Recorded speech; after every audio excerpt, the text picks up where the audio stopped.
Thank you, Daniel, Naomi, Steve, Jennifer, Susan, thank you. You know, I had a whole talk ready tonight, and then I got the news on Steve Jobs, and it really shook me up.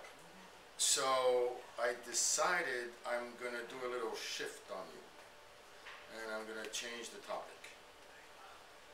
And I'd like to speak about something in honor of Steve Jobs tonight that I think can change your life. One of my problems when I go hear people speak is I can never remember anything. So I was thinking tonight, what I could do is maybe give you something that you can take home with you and can really change your life. And it's something that I think is endemic, connects to most of the problems of the Jewish world. And I will just start with a story about my father. When my father was in his 80s, he had a major stroke. Not a major stroke, he had a stroke that sort of weakened him. So for months at a time, all his family members, the children, and the whole mishpacha would constantly serve my father. You know, you remember to take your medicine, remember to drink your water, you remember to rest. It was always, he was surrounded by an army of givers. And I was one of them, but I lived in LA, so I would just come for a couple weeks at a time. And I remember one night seeing him, because he was really, sort of, he had this look of sadness on his face. It's like the more we gave him, the sadder he looked. And I remember I was sitting one night in the kitchen, and I was filming him. For some reason, I just felt like filming him, and I was starting to ask him some questions.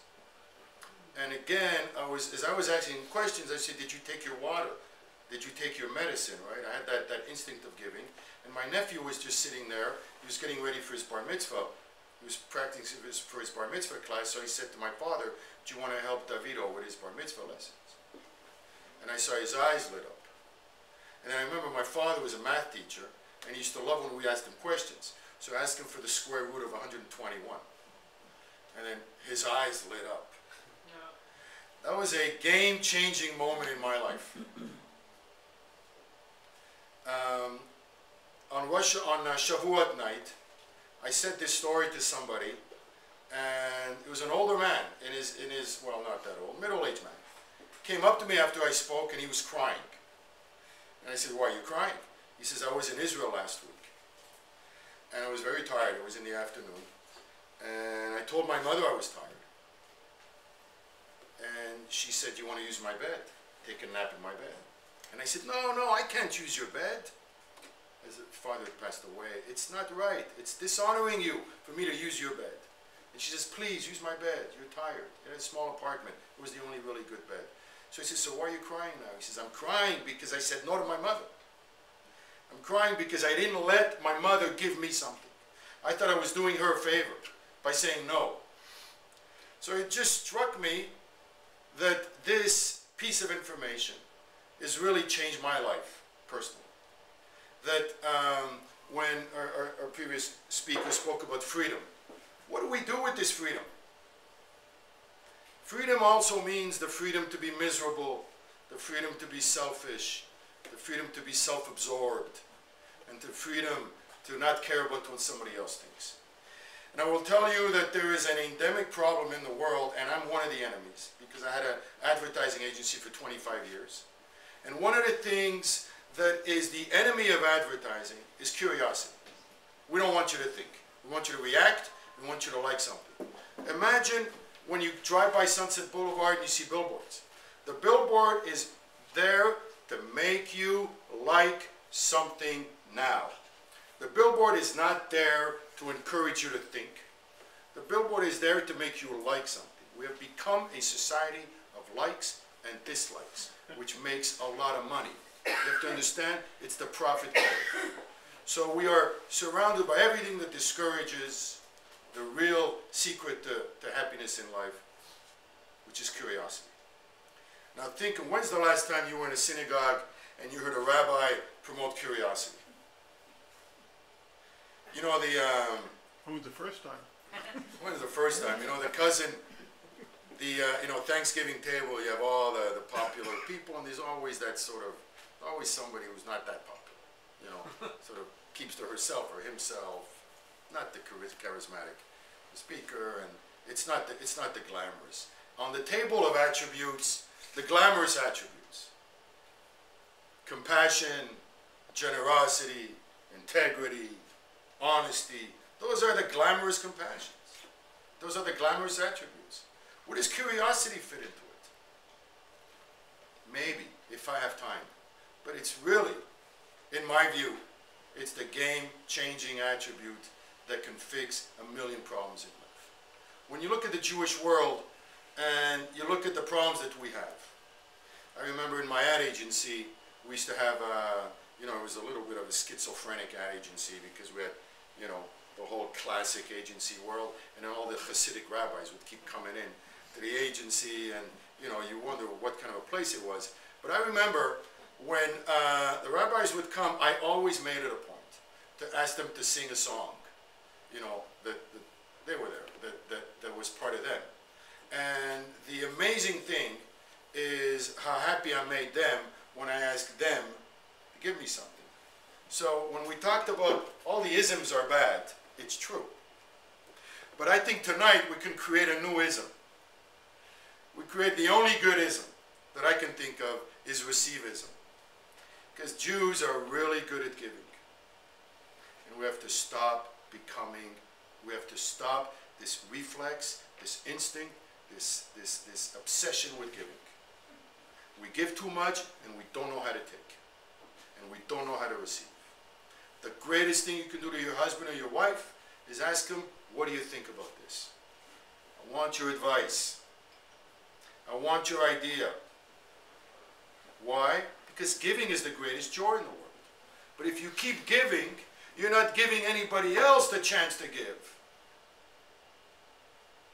So this is why I come back to curiosity. And this is why I find it so rare that people talk about it. So when I was introduced as now being part of the Jewish Journal, I have come to a place in my life where I'm really in heaven. Because journalism is the quintessential expression of curiosity. So I've gone from being maybe the enemy, by being in the ad business for so long, to really being the person I always wanted to be, which is the curious journalist. People ask me all the time, you know, how do you write every week? Every week, I always have a column. You know what, I always pretend that it's really difficult. Yeah, you're right. Yeah, it's true. How do I do it? And why'd you have to remind me and all that? I got 10 columns a week I got to pick from. You know, I got way too many columns. Seriously, I end up offending people because I can't cover everything, you know? And the reason is because I'm curious. It's the only reason. I sat with somebody a couple of weeks ago, and thank God I was curious. I asked him, you know, tell me more. He says, well, you know, to tell you the truth, I went through death. I said, what are you talking about? He said, well, are you sure you want to hear this? I said, yeah, I'm sure I want to hear this. And the column is going to come out tomorrow. It's one of the best columns I've ever written in my life. It's a story of a guy called Alan Abrams. And he actually went through death. He prayed, his life 10 years ago was just unraveling. He got diagnosed with this disease. He was losing his job. His wife wanted a divorce. His best friend was his father, who had a major stroke. Couldn't remember him anymore. It just unraveled. And then he asked God, he says, you know, I don't want to wake up tomorrow. Right? So little did he know, a week later, he's watching football with his son. He gets heart failure. His heart stops.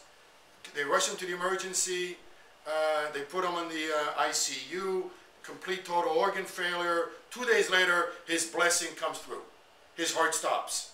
For 14 minutes, they work on him, and they bring the heart back. So now they put him on major life support system, and he remembers what happens during these 2 months. And he's sitting there in a box, and the box is full of wet mud. And he sees an X at the top of the box, and if he could only reach the X with his mouse, this horrible program would be over, and he'd come back to life. But he can't reach the X, because he can't get up from this box, because he's dead. So he starts crying because he's so depressed at his situation. And what happens? His cries become prayers. And he had gone to rabbinical school, so he knew all these prayers. So he went through all the prayers of the Chagim, because this was 2 days after Rosh Hashanah. So he prays and prays and prays in this bizarre dream coma state that he was in. And then one day he just wakes up and his rabbi is standing right next to him. And he thought he had this horrible dream for 10 minutes. And the rabbi tells him it was 2 months. So he thinks God gave him his soul back. And I'm sitting there listening, seriously, for 3 hours. I've summarized it for you. And then I went out of there, my head was spinning. I said, this is going to be the greatest freaking column I've ever written. Seriously, that's what I thought. And I said, thank God I kept asking this guy, because it wasn't easy for that stuff to come out. So I get reinforcement every day for the blessings of curiosity. Now, why is it that so many of us are not curious? Because being curious is a vulnerable situation. It's so much easier to give than to receive. Because when I give, I'm in control. If all I do is give you my Sephardic food and my Sephardic traditions and my Sephardic nigunim and all that, I'm totally in control. The minute I start receiving all these foreign traditions, these Ashkenazi traditions that I've never heard about, and this strange Ashkenazi food that I eat at Johnny Ritz's house, which is amazing. God bless him. I know he's in the corner somewhere, right? If I just think about the stuff that's going to please me, then where is that going to take me? I'm going to stay in control, but I won't really experience anything. But there's a human weakness, because you take a chance when you're curious, and you take a chance when you receive from the unfamiliar. But nothing is a coincidence. So why did God bring us all together after 2,000 years?